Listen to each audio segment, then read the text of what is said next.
Tai Faster studijos idėja gimė ir sprendžiant problemas, kurios iškyla ieškant greičio.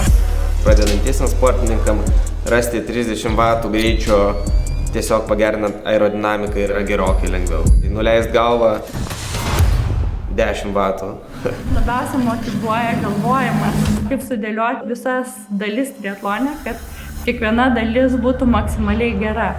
Faster studijoje mes sujungiam ištvermės sportą su sporto mokslu. Nėra vieno atsakymo, ir mokslas keičiasi.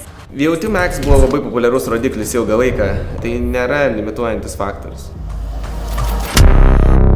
Tikslas žudyti olimpiečius.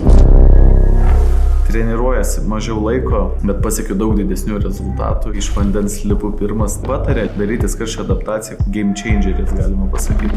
Šilumos adaptacija yra labai svarbi, ypač atletams iš Lietuvos ar mūsų regiono.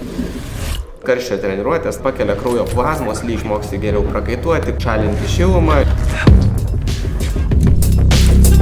Dabar pakėlėm 60 vatų per 9 mėnesius.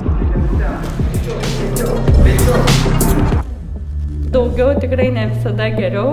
Poilsis yra tas metas, kai mes sustiprėjame. Žmonės, kurie ateis čia, gaus gerą priežiūrą, galės siekti savo rezultato. Kurie yra reikšmingi ne tik mėgėjai, bet ir profesionalui.